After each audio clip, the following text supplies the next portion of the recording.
was the easiest night of work in Randy Orton's fucking long and storied career, man. Jesus Christ. Man, you seen that RKO coming from about 5 minutes away. You knew something was going to happen in which the show was drawing close to an end, and then it got 9:55, 9:56, 9:57. It's like the end of the fucking show here. Where's Randy Orton coming on in? So they had no other choice but to book Randy Orton in that manner, in this gauntlet match, man. WWE does very little correctly. And the little that they do correctly are these gauntlet matches. Now, we're going to go over the gauntlet match and my thoughts on the entire gauntlet match. They were still advertising Mustafa Ali for the gauntlet match leading into SmackDown Live tonight. They had him cut a Twitter-esque social media promo, explaining that WWE did not clear him. He's got a concussion.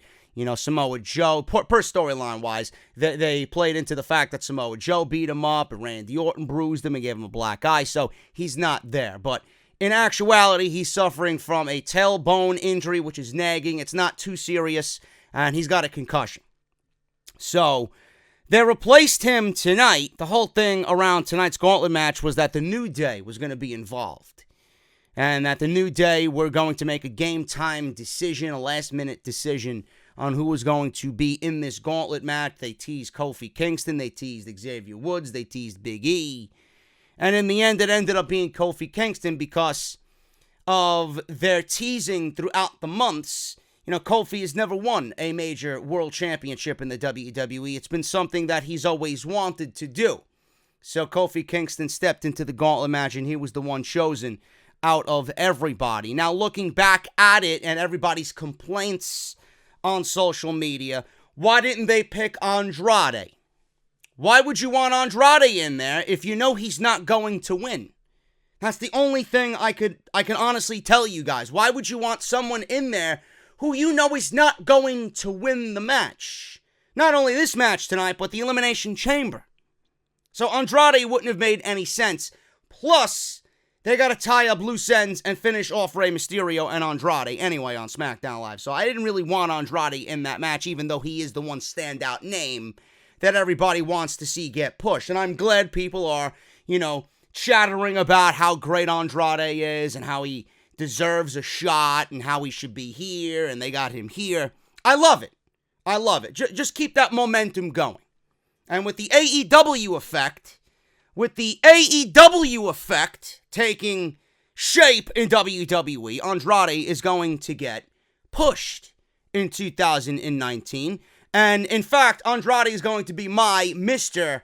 Money in the Bank for 2019. But don't let that AEW effect slip by, man. You know it is rabid right now in WWE. I love that picture, by the way.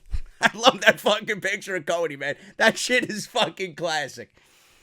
Anyway, we got the gauntlet match. We're going to go over that. Samoa Joe tonight. I think he should be calling Cody Rhodes, to be honest with you, after his contract is up. Yo, Cody, what's going on, man? I heard you had surgery today on your meniscus. How you doing, bro?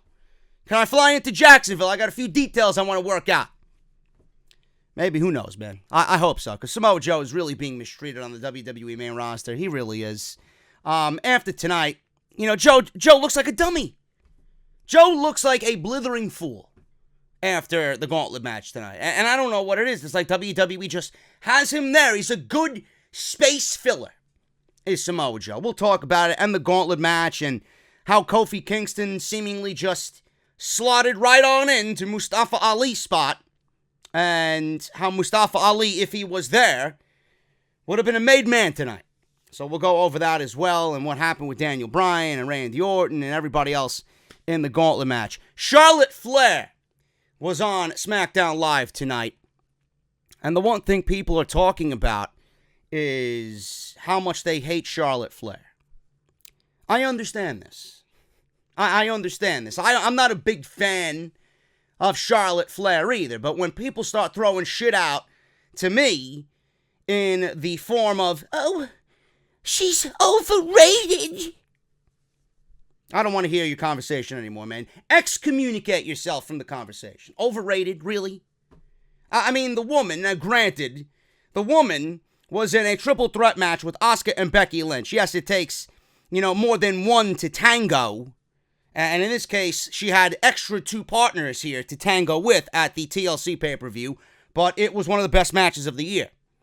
And correct me if I'm wrong, her match with Becky Lynch at Evolution was probably one of the best women's matches, if not the best women's match, in the history of this company.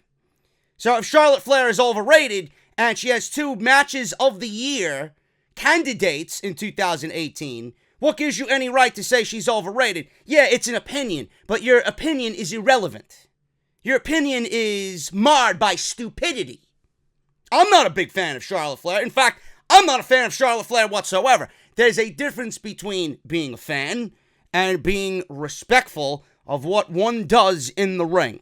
I respect what Charlotte Flair has done in the ring. Yes, she's the female Roman Reigns. Yes, there is a huge political push to get Charlotte Flair as many world championships as her father, Ric Flair. I understand this.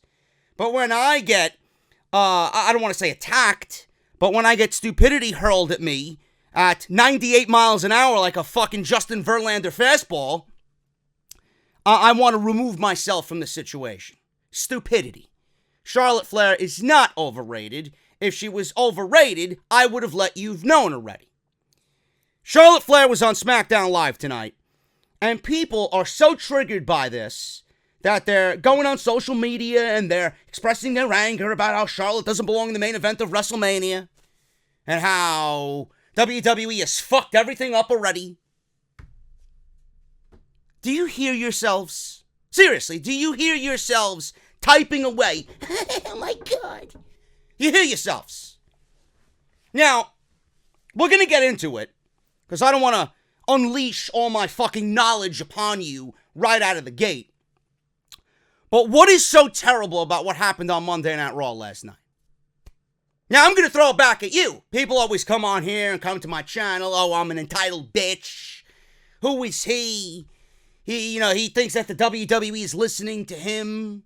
He wants to get his way and he don't want to hear about anybody else's opinion, right? I am going to sit here and tell you why I loved what happened on Monday Night Raw, even though I stated time and time again that I don't think Charlotte Flair is needed in this situation. She's not going to make the match any worse than what it was. She's only going to enhance the match. And here's the fucking blinders that you got on, people. Take them off. Take them off. Here is the one situation in which people are being so ignorant about. The WWE is doing this to strategically get Becky Lynch over. There's only one negative to this situation. WWE had to add Charlotte in there because, A, yes, it's what they do. We all expected it. I don't know why you're all so fucking surprised. But the one negative about this, and the one glaring negative about all of this, nobody seems to be complaining about this. You all want to bitch that Charlotte Flair is in there, but you're not giving me any reasons as to why you hate Charlotte Flair being there. At least I'm going to give you a fucking reason. This proves WWE's creative is absolutely fucking brain dead. They are simpletons with zero IQ, meaning that the creative team could not write for Becky Lynch in the remaining 50 days till WrestleMania. So what did they do? Vince McMahon suspends her for 60 days. They input Charlotte into the main event of WrestleMania, and now the scheduled match is not Becky versus Ronda, but it's Charlotte versus Ronda. Becky's going to be off TV. They can't write for Becky. They can't write for Becky. And they can't write for Becky, so they're going to coat all this in a nice, fresh coat of paint. And the color of this paint is Charlotte bragging about how she's the chosen one and how she belongs there and how she's main eventing WrestleMania and I'll win this one for Becky and all this other fucking snide bullshit that she's kind of just slinging at the wall right now in favor of Becky Lynch not being there. Kind of, dragging Becky's name through the mud. And the other fresh coat of paint is the Vince McMahon story. There's nothing wrong with this. This is as expected with WWE. We're going to go over all that right here on the podcast today for SmackDown Live. It is February 12th, I believe. Is it? Yes, February 12th. I don't even know my fucking days anymore, man. I'm working my ass off over here. February 12th, 2019, man. Follow me on social media at JD from NY206 on Twitter and on Instagram. Same thing. Follow me on Instagram. I've been on there a lot more. Hit that subscribe button down below. Turn on that bell for all notifications because YouTube does not automatically push the videos to Twitter anymore. They don't do that anymore. I got to do it manually. I got to do it on my own. So if you guys want to be notified of when I upload, you can't use Twitter or rely on Twitter anymore. You got to go through YouTube if it decides to work on the day that you hit the bell. I'm not sure if it works at all. But hit the bell and make sure you guys are covering all your bases. Follow me on Twitch at JD from New York if you're on there, if you enjoy the video game thing.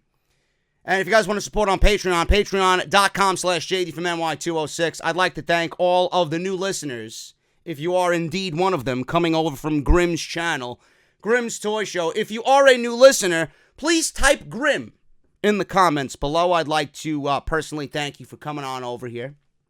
And we did an off the script today about Grimm's Toy Show and him being missing for 3 days. Man, the hate I got today, holy fucking shit, man. The amount of fucking 10-year-olds coming at me was too much. I gotta quit YouTube. I can't please all the 10-year-olds, man. The ones that are spelling words incorrectly and the ones that are telling me to go fuck off and jump off a bridge. One of them actually wished that I get into a car crash today. All over pro wrestling. Gotta love the community, man. Anyway, go check that out. It's on the channel right now, along with everything else that you might have missed, man. Yeah, Resident Evil 2. I do game as well.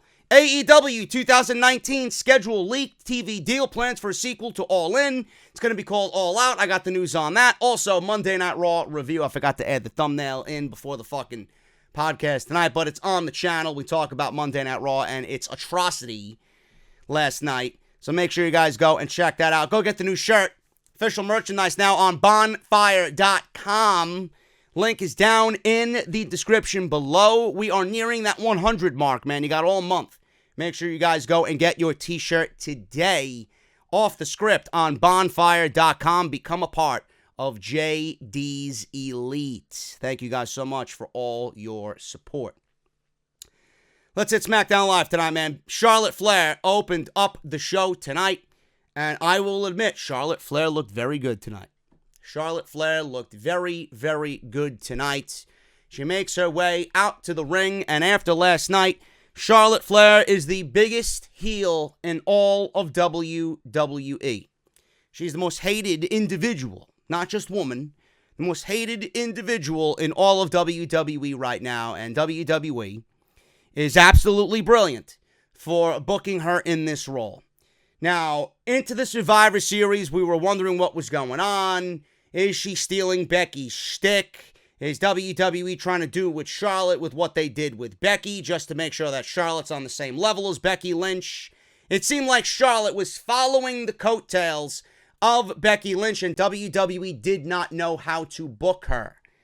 In this case, I will say it again. For the last 2 nights, Charlotte Flair has looked absolutely brilliant, and this is the absolutely most perfect role for Charlotte Flair to be playing. Charlotte Flair, now this is a very subjective topic. I didn't like Charlotte Flair as a babyface. Some of you might have liked Charlotte Flair as a babyface. I did not. I thought she was terrible. So to you, Charlotte Flair might have been a good babyface. To me, she is a great heel. Because her father, Ric Flair, is a natural fucking villain. And that is the role that he played best. So, like daughter, like father. This is exactly what Charlotte Flair needs to be doing. She looks up at the WrestleMania 35 sign and says this is her destiny. She wishes she could say her heart is breaking for Becky Lynch, but it isn't. Right then and there, another shot at Becky Lynch. Fans chant for Becky. Flair goes on about Becky and says, we all know that Flair is the backbone of the division, the franchise player. She says that she is a winner. Flair says Vince McMahon chose her because he made a smart business decision. There's that corporate Charlotte in this storyline. Vince chose a future WWE Hall of Famer over someone that just had a few good months. I don't think that's the case at all. That's another fucking shot at Becky Lynch. I want you guys to go look at Becky Lynch's tweet following Monday Night Raw. She simply put out, "This is bullshit." The amount of interaction on that tweet, you could take the entire women's division and it wouldn't equal the amount of social media interaction that tweet got. Becky Lynch is not over? You don't think WWE is doing everybody in this situation a favor? This is great, people. This is great. There is a negative, which I told you about, which I'm going to go over again. There's also a small little other negative that people really aren't taking into consideration here. Flair mocks Becky for not coming out. She can't because she's suspended for 60 days. Flair goes on and says Vince chose her because WrestleMania is the biggest match of the year and he's not going to risk all of that on a flash in the pan like Becky Lynch. Flair says, "We may not be happy with Vince's decision, we the fans, but she can promise WrestleMania will be like every other pay-per-view she's main evented. Everyone will be standing on their feet, chanting, 'This is awesome,' and you're going to forget everything that ever happened." Flair tells everyone to go ahead and boo her because this is the way it's going to be. So Flair dedicates the match to her former best friend, Becky Lynch. Flair goes to leave, but the crowd starts a "You suck" chant. So she comes back. She was about to leave the ring. She comes back into the middle of the ring. She starts listening to the "You suck" chants, and she starts to retaliate the "You suck" chants with a "What" chant, that Austin chant, the "What" chant of her own. She then brags about main eventing WrestleMania. She says that she has a front row ticket for Sunday's Elimination Chamber match between Ruby Riott and Ronda Rousey. She promises Rousey she would not interfere. She's just going to scout the match. Flair says, maybe we'll get a new champion and Flair will get a new WrestleMania opponent. Flair tells everyone to shut their mouths and then walks out of the ring. This was great. Charlotte Flair has never looked better in my eyes. Never looked better. This is the role she needs to play. This is absolutely brilliant on WWE, and I don't know why people are getting so upset over the fact that Charlotte Flair is in the main event. I have to reiterate because you might not have seen the off the script in which I said all of this. I am okay with Charlotte Flair being here. I don't like it. I don't have to like it, but I'm not telling you that if it happened, it did. I'm not going to watch. This is a move that we all expected. I am sitting here telling you that I don't have a problem with Charlotte being there. I have my reasons as to why I don't think Becky and Ronda need Charlotte Flair. And I think Charlotte Flair could be used in other ways to make WrestleMania a lot better. They had a few different routes that they could have taken. Charlotte Flair could have still ended up in the main event of WrestleMania, not by this way. This was the easy way to get Charlotte there, just by having Vince McMahon come out and say he's the man and I'm taking Becky out and I'm putting Charlotte in. Now, the one negative I told you about is that WWE Creative, they have 50 days till WrestleMania, about 50 days. And they're putting Charlotte Flair in this situation, all while Becky Lynch is suspended. Becky is going to be hounded every single week by, whether it's Vince or by Charlotte, every single week until we finally see her reemerge, and I'll tell you when I think that's going to be. WWE is booking this with Becky out, Charlotte in. Ronda's on social media saying this is a bad business move. This goes to show you that WWE didn't have it within them to book Becky and Ronda for the next 2 months and maintain a fan level of interest. This is them telling you that they're waving the white flag. It's over. We can't do it. But we can do it if we have Charlotte Flair in there. Now, I wish WWE was a little bit more creative to give me a one-on-one match because I'm old school and I want to see a one-on-one match for said title. I am over the multi-man matches to decide a new champion, especially at WrestleMania. I don't want it. I'd much rather have a one-on-one match. I honestly feel that Becky and Ronda didn't need Charlotte Flair. I honestly feel that they did enough stemming from November all the way through the Rumble with that showdown on Monday Night Raw where people were invested in it. Now, we got the classic match eliminated, and now we are replacing that one-on-one with a triple threat. For now, it's a one-on-one match. It's going to be a triple threat. There's no way that Becky Lynch is not going to be in the main event of WrestleMania. There's no way. There's absolutely no way. What this is going to do in Becky Lynch's absence is get her over. You're going to wonder where Becky Lynch is. Every time these people see Charlotte Flair, Becky Lynch is going to gain momentum.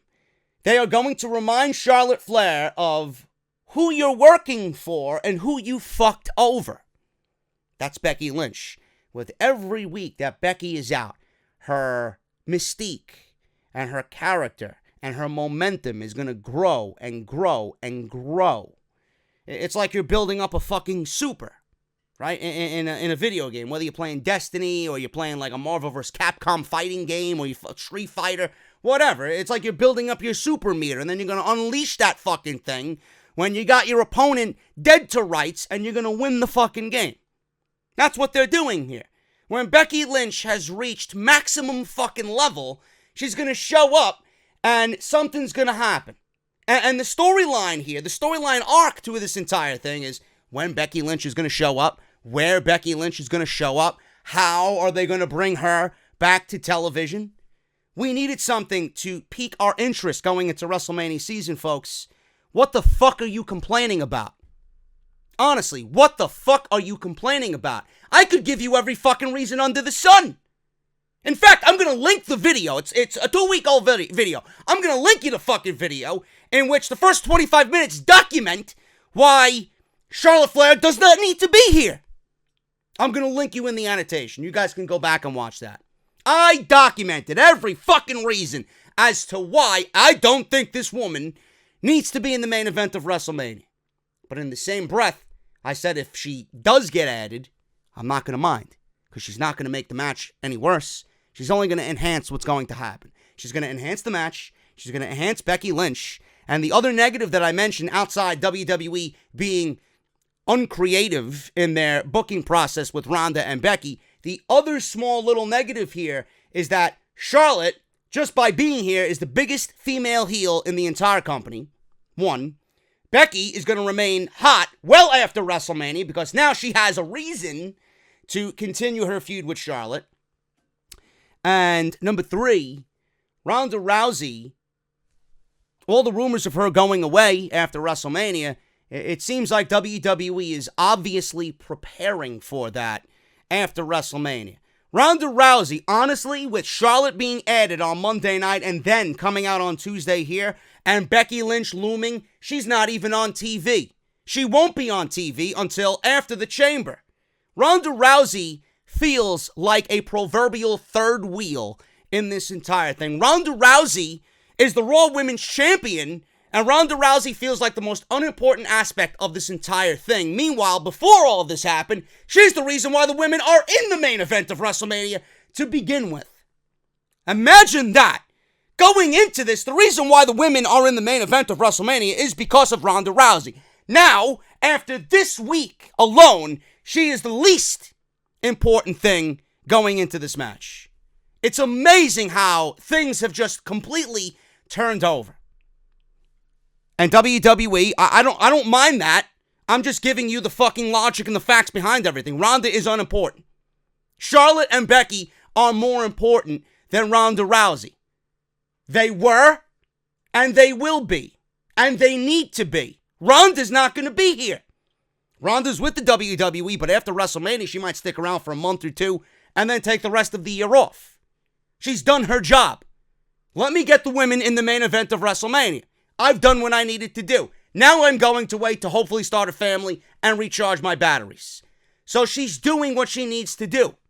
It's like a double-edged sword. She's unimportant, but yet she's important at the same time because without her, the women wouldn't be in the main event of WrestleMania. And when she's not there and she loses to Becky Lynch at WrestleMania, Becky and Charlotte will be that much bigger to where they can continue carrying this division after Ronda Rousey is no longer there.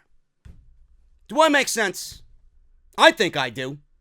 I don't know what you guys think about that, but I sure as fuck think I'm making sense.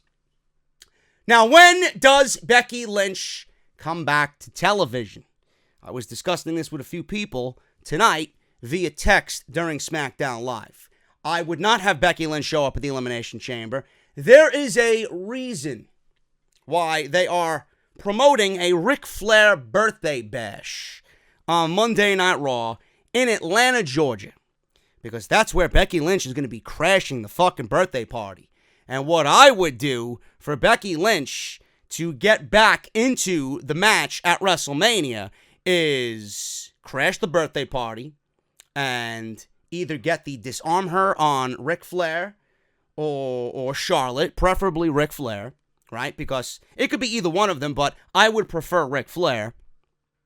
And I would force Vince McMahon's hand. I'm either going to break this old fuck's hand, arm, whatever. I'm going to break this guy's fucking arm into this armor, or you're going to put me back in the main event of WrestleMania. And they're going to have no choice but to give in to Becky, give her the match at WrestleMania. She's suspended up until then. She cannot be on television.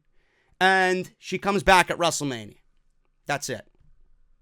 Or she'll come back on the go-home show and they'll have the contract signing UFC style between Charlotte, Ronda, and Becky Lynch. But that's where Becky Lynch is going to come back. It's 2 weeks from now, so we got the go-home show and then the birthday bash. Well, it was the go-home show this past Monday, the Fallout show following the Chamber, and then the birthday bash the next week. I do believe that's what the schedule says.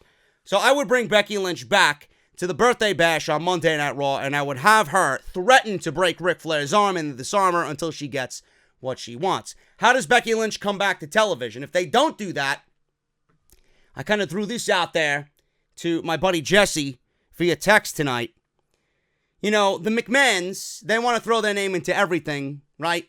This is typical WWE 101 with the McMahons and WrestleMania. They got to put their name into fucking everything, because without them, none of this would happen. I could see Triple H coming back to reinstate Becky Lynch, stating that what Vince McMahon did was unfair. And he certainly has a case. Triple H is in charge of WWE, or at least he's part of the McMahon, era right now, running these shows. So he's going to override Vince McMahon's decision. Triple H can bring Becky back because Becky did apologize. Becky did apologize. It was right there, clear as day. She shook Triple H's hand. Vince McMahon obviously has Charlotte Flair, and they're going to argue about all this. We could see Vince McMahon in Charlotte's corner at WrestleMania. We could see Triple H in Becky's corner at WrestleMania. We could see, I don't know if Stephanie's going to back Ronda in this situation. I don't know why she would. So that really doesn't make sense. But I could see a Triple H Vince McMahon dynamic at WrestleMania where, like I said, Triple H backs Becky and Vince backs Charlotte. And that's that. I don't know if I should be putting that in the air. I don't want to see that happen. I want this to be strictly about the women and the women only. But it could happen. And it's one of those variables that I have to throw out there. A lot of people also told me on social media that this could be a way to start the Triple H Vince McMahon war power struggle on these shows. I don't know if that's going to lead to that or if it's going to be born from all of this. That remains to be seen. But let's do one thing at a fucking time right now. The other negative that I don't think people are talking about in this entire thing is with Charlotte being added to the main event of WrestleMania now, where the fuck is Asuka? Is Asuka alive? Did she get swallowed up by Titus Catering? I don't know what's going on. It's amazing to me how Asuka won the SmackDown Live Women's Championship at TLC. Great match with Becky Lynch at the Royal Rumble. Ever since she won that match, against Becky Lynch at the Royal Rumble, I don't think we've seen her on television. It's been about 3 weeks now since we haven't seen Asuka on WWE television. And I'm asking everybody why. I would legitimately want to know. And please don't tell me, well, they don't have any creative plans for Asuka. I don't want to hear they don't have any creative plans for Asuka because all of the women are locked inside the Elimination Chamber. Really?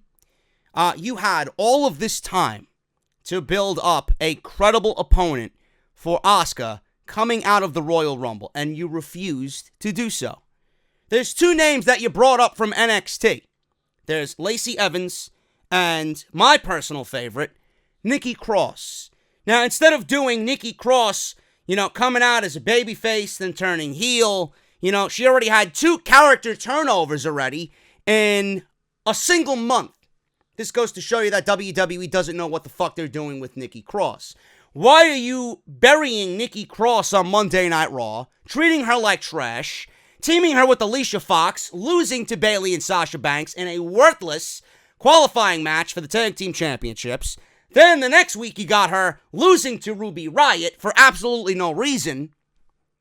And all this time you could have been building Nikki Cross up as a challenger for Asuka. And if you didn't want to do that, you could have saved it for an open challenge of some sort. Lacey Evans or Nikki Cross could have come out, an NXT superstar could have come out and challenged Asuka for the SmackDown Live Women's Championship. It's not that difficult, people. It's not that difficult. If WWE really wanted, they could have pushed Nikki Cross and made her a very credible threat to Asuka. And I hope that they do.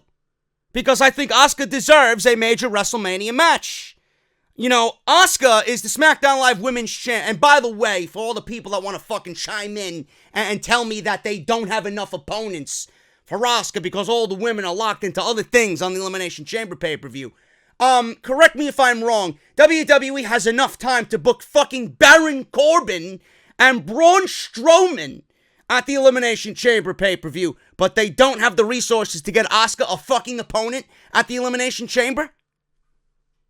You got time to get Alexa Bliss on fucking television in non-wrestling roles every week, but you can't give me a fucking situation where Asuka's on television and she's the fucking champion?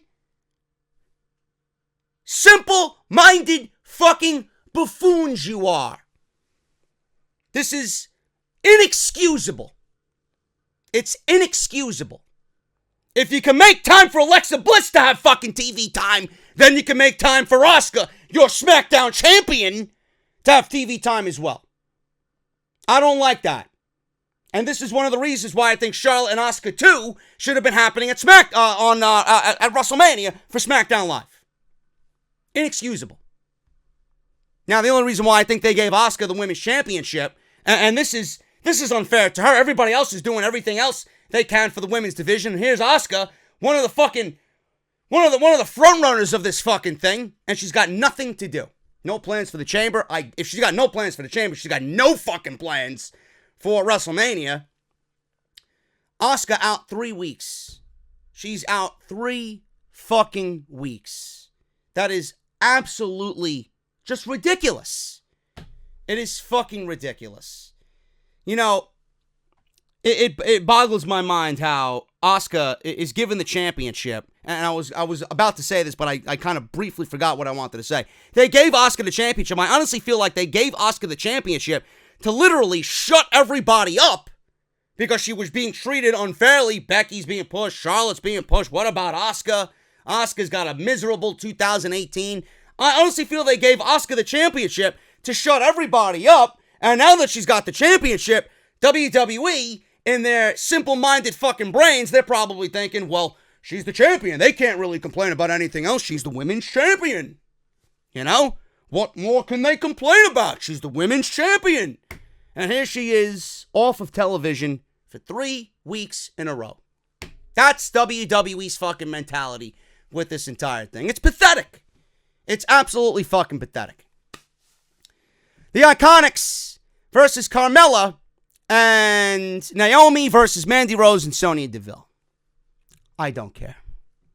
I genuinely don't care. I would not. I'm going to tell you right now. I don't think Sasha and Bayley are winning the tag team titles. I am honestly going with either the Samoan Slaughterhouse, Tamina and Nia Jax, or I'm going with the Iconics. I have a weird feeling that, the Iconics have done nothing. They have done nothing on SmackDown Live. I feel like this is WWE's justification. Well, look at what we did. This was in the plans all along, and here they are, the tag team champions. I can honestly see the Iconics winning the tag team championships at the Elimination Chamber just because. And then you want to make the titles worthless? Give them to the Iconics. Probably the worst wrestlers in that entire fucking match. Actually, no, I'm lying. They're right below Nia Jackson, Tamina. I had a little brain fart right. Nobody could be as worse as Nia Jackson, Tamina Snuka, man. Naomi and Carmella win here. Apparently, I guess the losers of this match get the number 1 position. So, Mandy Rose and Sonya Deville are now in the number 1 spot with Sasha Banks and Bayley. They will be starting off the Elimination Chamber. Everybody else will be coming out at 5-minute intervals. I got to see how this works. It looks like it's going to be a complete clusterfuck of just nonsense on Sunday night at the Elimination Chamber. We had McMiz TV. McMiz TV. It sounds like a fucking prize that you're going to get inside a McDonald's fucking Happy Meal. Really? McMiz TV? Did you want the fucking apple slices or did you want a fucking small fry with that? Did you want a hamburger or did you want a 4-piece nugget? You fucking assholes. Don't say that around Nia Jax. She'll order 20. Anyway, McMiz TV. I tweeted out. Where's my picture of Cody? I tweeted out. Hey, Usos. Usos, what about a match with the Lucha Brothers? Give this man a call, bro. Instead of being on fucking McMiz TV... McDonald's TV, waiting for fucking Ronald McDonald to fucking come on out. This show is probably booked by fucking Ronald McDonald. And Grimace, too. Grimace is probably in charge of fucking catering. Then you got the Hamburglar running around. He's putting lettuce on all of Titus's burgers.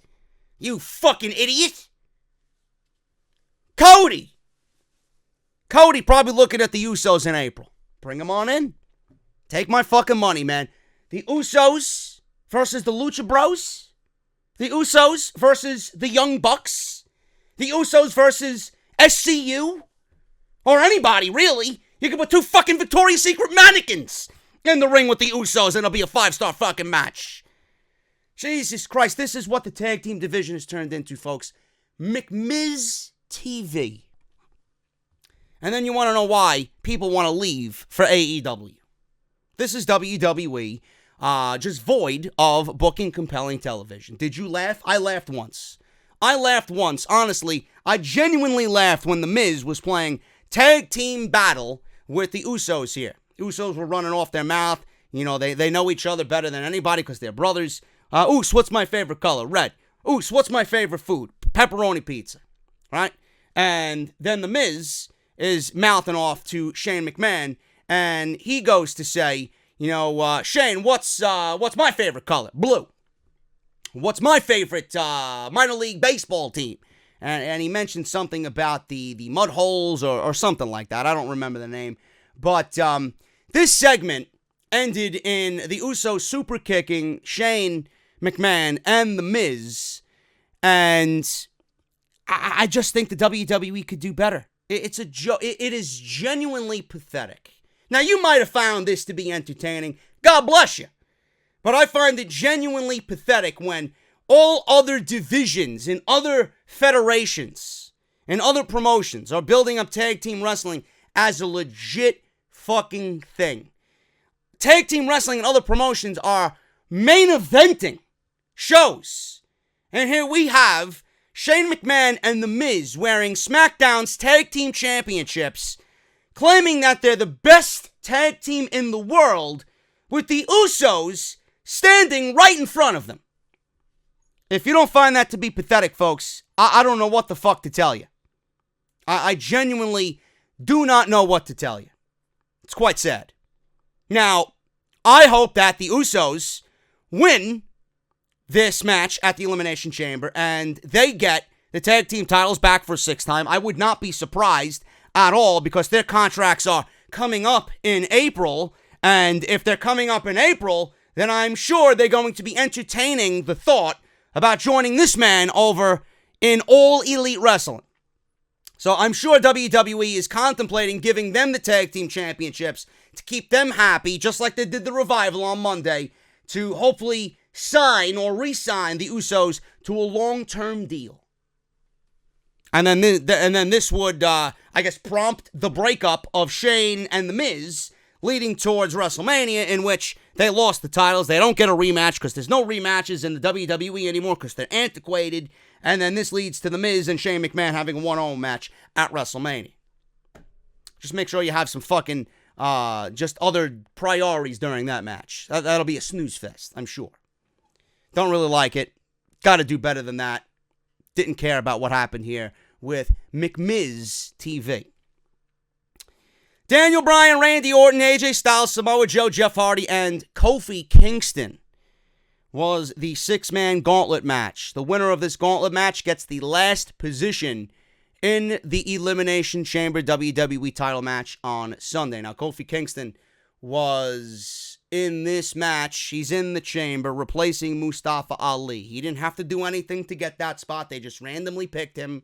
I didn't expect him to fight earlier in the night to gain entry into this and then last 60 minutes like he did, but he was hand-chosen by WWE management for whatever reason.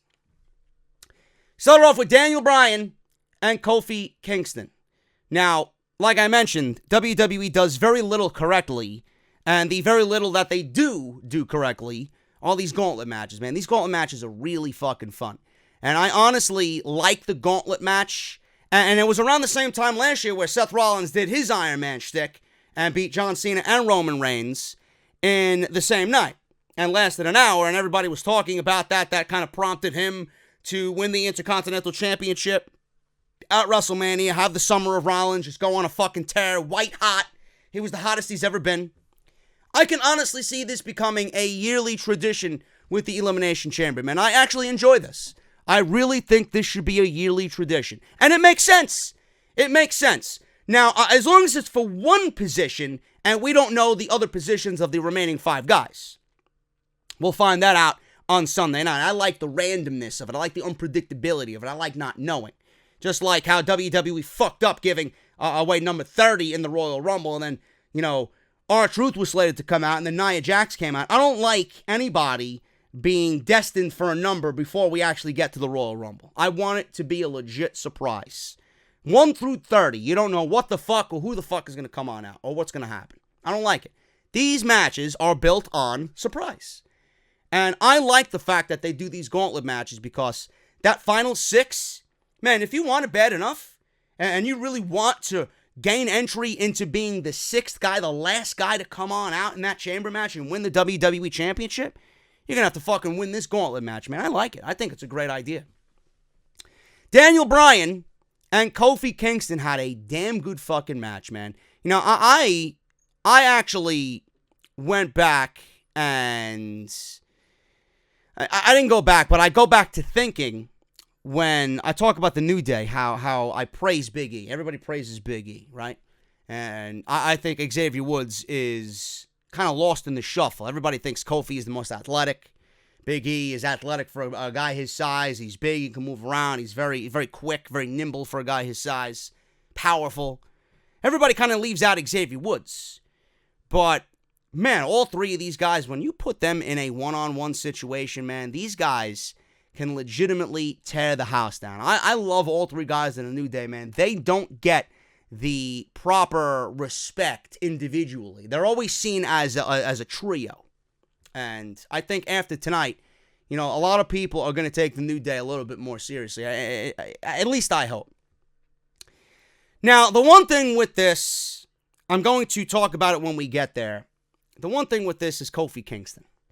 And he's going to be a recurring theme in this entire gauntlet match. Now, Kofi actually pinned Daniel Bryan. I don't mind that. People are upset on social media that Daniel Bryan lost to Mustafa Ali. People are upset tonight that Big E, actually Big E and Xavier Woods got kicked out. So did Eric Rowan. I'll get to that in a second. But, you know, people are upset that Daniel Bryan lost to Mustafa Ali. Tonight, Daniel Bryan lost to Kofi Kingston. People are crying on social media. How could you treat Daniel Bryan this way? How could you make the WWE champion look so weak? What? How does Daniel Bryan look weak here? I don't understand that. First of all, Eric Rowan got involved, and Daniel Bryan can really attribute the loss to Eric Rowan, because Eric Rowan, like a fucking idiot, did something that he shouldn't have done, got himself kicked out. That distracted Daniel Bryan, and Kofi Kingston beat Daniel Bryan based on the fact that Eric Rowan got kicked out. Nothing wrong there. That doesn't make the WWE champion look weak. Number two, if Daniel Bryan won this gauntlet match, then more than likely he wasn't winning the Elimination Chamber. The fact that Daniel Bryan was eliminated in the first position in this gauntlet match actually gives him, by WWE booking and WWE logic, a better chance of winning on Sunday night, because I don't see Daniel Bryan losing the WWE Championship on Sunday night. Kofi is not going to last in the chamber. This was his showcase, which I'll get to in a second. With Bryan being, in a match with Kofi that was fantastic, and the fact that he was eliminated first, that probably means he's going to win or last even longer in the chamber. So I'm trying to look at the positives here instead of the negatives. So Rowan gets involved from ringside, takes a shot at Kofi, and Big E runs over to make the save. I think he pulled Kofi's leg and tripped him up while standing on the outside. Rowan fights off Big E. Xavier Woods drops him on the outside. So this leads to the New Day seeing all this. They seen the attack on Eric Rowan on the outside. The referee did. Both Woods and Big E. They get kicked out. So Woods is arguing it was all his fault. He started it. Referee didn't see it. He ends up kicking the New Day out of the building. So that was that. He does not eject Eric Rowan at this juncture. This leaves Bryan getting a 2 count on Kofi Kingston. Bryan unloads with some kicks in the corner. He goes down. The referee is distracted with Bryan, and this allows Rowan to attack Kofi at ringside. He throws him into the timekeeper's area. So the referee seen Kofi on the outside. He turned around after he was finished with Bryan, and then all of a sudden he's seen Kofi Kingston laid out, dropped over the barricade into the timekeeper's area. The referee pieced the puzzle together. He put 2 and 2 together. He's like, this motherfucker Rowan on the outside. He probably did something behind my referee's back. He threw out Eric Rowan, and now it was a 1-on-1 match. Referee did not see the attack. He figured it out. It was Rowan. He was sent to the back. Bryan brings it back. He runs into a trouble in paradise because he was arguing with the referee about why Eric Rowan was kicked out. He turns around, eats a trouble in paradise for the pin. Kofi eliminated the WWE champion, Daniel Bryan. Will this lead to a WWE championship match? That remains to be seen, but I would not mind if we got another WWE championship match in the form of Kofi Kingston and Daniel Bryan based on Kofi's performance tonight. So Daniel Bryan was eliminated. Out comes Jeff Hardy. Kofi Kingston beats Jeff Hardy, and it came down to the end where Hardy blocked a trouble in paradise, but Kofi comes right back with an SOS and gets Jeff Hardy for the pin. Hardy was eliminated. Out comes Samoa Joe. And Samoa Joe had a smile on his face as if he was about to fucking feast on a 7-course meal. He knew at this point Kofi Kingston was completely dead to rights. And this is where the booking of this match really kind of showcased itself as being poor. Number one, Samoa Joe, in this instance, a legit fucking threat, a legit killer, who in weeks prior took out most of the people in this match and dominated and said, you got to pay attention to me. Kofi Kingston went through at least 20 minutes of Daniel Bryan, another 10 with Jeff Hardy. He beat both of these guys. 30 minutes he's accumulated now. Samoa Joe comes on out, and within seconds, he should have tapped out Kofi Kingston. The fact that they put Samoa Joe in this situation, and I seen rest holds on Kofi Kingston, and I seen a Joe who didn't immediately go for the fucking kill in this instance, it makes Samoa Joe look weak. You can't be booking Samoa Joe like that. If Kofi Kingston right now is maybe at 25% health, I'm gauging this on a fucking fighting game. He's got 25% health, and you're going to tag in your fucking partner who's got full health. There's no fucking way that the guy with full health is going to just bat around the guy and take care of him and tease him and fucking play with him and toy with him. You're going to go for the coquina and clutch. You're going to do that finishing move, and you're going to end this fucker. I didn't like that. I didn't like this at all. Joe was eliminated by Kofi Kingston. Joe, at the end of this thing, got the coquina clutch on Kofi Kingston, and Kofi did the Bret Hart Bam Bam Bigelow spot in the 1993 King of the Ring, where he jumped or bounced off the rope while still applied in the coquina clutch. He flipped over while the hold was still applied, and he pinned Samoa Joe. I didn't like that at all. After the match, Samoa Joe was absolutely furious. He grabs Kofi on the outside, and he applies the coquina clutch on the outside. Kofi Kingston is out cold. Referees are running down. Kofi can't continue. AJ Styles is out next. He's wondering if Kofi Kingston is going to be able to do this. AJ Styles comes out. He attacks Joe. He breaks the hold, freeing Kofi from the coquina clutch. AJ rocks Joe. He runs up the ramp, and AJ's checking on him. He feels bad about what happened here to Kofi Kingston. So AJ gave, like a consummate professional, he gave Kofi Kingston time to recover. And Kofi Kingston didn't want any sympathy from AJ Styles whatsoever. He gets in the ring. He's like, I've been doing this for 13 years. I don't need your sympathy. I'm not giving up. Do you know who I am? I want this just as bad as you do. Bring it. He starts shoving AJ Styles. AJ Styles fucking levels this guy with a forearm that fucking knocked his head off into the 8th row. So, at the end of this thing, Kofi, again, with AJ Styles, I mean, AJ Styles did everything he could to not beat Kofi Kingston, and they played it out and dragged it out. Kofi at this point is like 55 minutes in. There's no way Kofi Kingston is going to be battling AJ Styles in that situation to another fucking 8-9 minute match. There's no way. It's illogical to me. So at the end of this thing, AJ Styles gets the calf crusher on. You know, the minutes were going by. It was 9:56, 9:57, 9:58, 9:59. After that, it was over. Tapped out, calf crusher, AJ Styles wins. I believe it's like 9:58 at this point. So, Kofi Kingston taps out. Absolutely amazing performance by Kofi Kingston. I'm taking nothing away from him. He did fantastic. Absolutely fantastic. Music hits. Randy Orton is the last one to come on out. AJ Styles is standing in the ring. He's waiting for Randy Orton to come down the aisle. But AJ Styles, like a fucking dummy. You know, I don't understand how nobody has picked up on this. If Randy Orton's music is hitting and you're looking in the aisleway and after 5 seconds the guy does not emerge from the fucking curtain, I would immediately turn the fuck around and I would have my eyes in the back of my head. And if he doesn't show up there, then Randy Orton comes out from the other side and gives me an RKO. But I think everybody should know by now that if Randy Orton's not coming down, to fucking turn around. Do you know how stupid AJ Styles looked in that instance? Randy Orton had the easiest night of his fucking life. Comes in wearing his fucking vest. He RKOs AJ Styles. He takes off the vest. He barely hooks the leg. And he wins the match. And then as the referee was counting 3, the end credits were showing up. The trademark logo at the bottom of the screen on SmackDown Live was showing up. And they immediately went to black. And that's the way the Gauntlet match ended on SmackDown Live. Randy Orton is now the last one to enter the Elimination Chamber. I don't have a problem with that.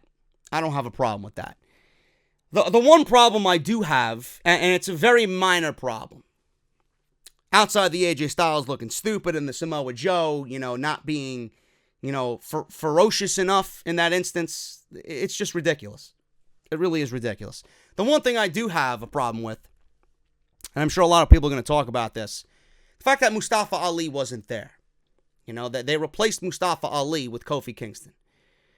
Now, this spot was obviously slated for Mustafa Ali, and it looks like WWE didn't even rewrite the sequence of the match. Literally, and I would not be surprised if Meltzer goes over this or it's reported on Off the Script from the Observer and they go over it tonight on their coverage. I would not be surprised if they report that whatever the role Mustafa Ali had in this thing originally before they took him out was given to Kofi Kingston and absolutely nothing changed. Everything that Kofi Kingston did tonight was supposed to be for Mustafa Ali. And I want you guys to imagine if that was the case and Mustafa Ali was in this match. He would have been a made fucking man after tonight.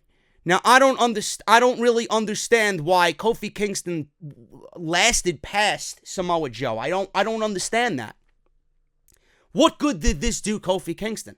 He is a tag team wrestler. Unless Kofi Kingston is going to be pushed in line for a WWE Championship match, this was a complete waste of fucking time. The guy had a standout performance. I'm taking nothing away from him. But what is this going to get Kofi Kingston in the end for lasting 60 minutes? Nothing. It's not going to get him anything. Now, if Mustafa Ali was there, this would have made a lot more sense. The fact that WWE simply copied and pasted what Ali was going to do with Kofi Kingston kind of fucked up the match. That's the way I see it. In certain instances, you can't copy and paste something that was for someone else and put it on a guy like Kofi. It doesn't make any sense. And clear as day, that is what they did. And it fucked up the match. The match wasn't bad. It was just things were a little off kilter. That's all I'm saying on that.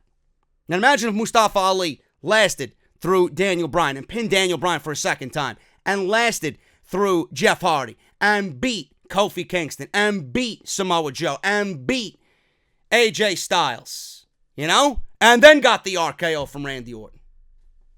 Would have been something else, huh? Everybody would have been talking about how great Mustafa Ali was. People are going to be talking about how great Kofi Kingston is, but it wasn't his spot.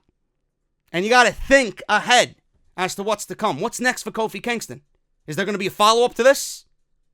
I don't know. And if there is, who cares? It's Mustafa Ali's spot. That's all I'm saying on that. Anyway, Randy Orton's the number 6 guy in the Elimination Chamber. He's coming out last, and SmackDown went off the air with an RKO out of nowhere. Andrade Cien Almas gave a statement with Zelina Vega on SmackDown Live as well. They are going to fight fire with fire against Rey Mysterio. They're going to attack him emotionally, is the next plan of action for that. If you guys are wondering where where Andrade Cien Almas and Zelina Vega and Rey Mysterio are. No Asuka. The United States Championship obviously is a waste of time on R-Truth. No Nakamura, no Rusev, no Ty Dillinger, no Sanity. SmackDown's got so many guys that they're not using right now, and I think this week is not one of those weeks to complain, being that we got a great Gauntlet match, but I don't know, man. There's a lot of uncertainty on SmackDown Live. There's a lot of things that they aren't doing, a lot of talent that they're not using, and shit like tonight that just doesn't make any sense creatively. And this is what I love doing, man. I love analyzing the product to a point where you guys might not have thought about that while watching it. You were in your blind excitement, and I'm here to kind of bring you guys back to a level head. And this is what I watch. Samoa Joe should have not come out there and put rest holds on Kofi Kingston. I'm sorry. He should have went for a muscle buster or a fucking cocaine and clutch right as he entered the ring. And Kofi Kingston lasting 60 minutes, what is that going to do? How are they going to further that for Kofi Kingston? If there is even a plan for that, when you know for a fact that was slated for Mustafa Ali. I don't know. We'll see what happens, man. Sunday is the Elimination Chamber, and I will be covering it on Off the Script, man. If you guys missed anything on the channel, make sure you guys go back and watch everything you might have missed, man. Off the Script Extra, we got the Grimm's Toy Show Off the Script, exclusive news on Grimm being captured, and I got evidence of possible collusion on Grimm's Toy Show, Resident Evil gameplay, Monday Night Raw, Off the Script Extra. It's all there for you guys on the channel. Make sure you guys go and check it out. Everything you need is linked in the annotation that you see in the top right corner of the screen. Go get your shirts. Off the Scripts, JD's Elite. Make sure you guys get it on bonfire.com. Link down in the description. Follow me on social media at JD from NY206 on Twitter and Instagram. Hit that subscribe button down below. Turn on that bell for all notifications. Patreon.com/JD from NY206. And make sure you guys are up to date on all Elite Wrestling right here on Off the Script. Now, I think that Cody picture is absolutely fucking hilarious, man. Do you know how many people I've triggered with that picture right there? I love it. I actually may make that my new avatar, and I'll be like all these other fucking faceless fucking clowns on social media, hiding my face, even though I'm on fucking camera each and every single day for you guys, man. I'm getting out of here. Hit that thumbs up. Hit that fucking thumbs up, man. For every one thumbs up, All Elite Wrestling is going to come a day sooner. So make sure you guys hit that thumbs up. Actually, in fact, if you're sick of Monday Night Raw and can't wait for All Elite Wrestling, hit that thumbs up, man. Well, so many people can hit that thumbs up, and I'll see you guys right back here on Wednesday with Resident Evil Part 4, and I got NXT on Wednesday night, man. Thank you guys so very much, and I'll see you guys then for Resident Evil and NXT tomorrow night. I'll talk to you later.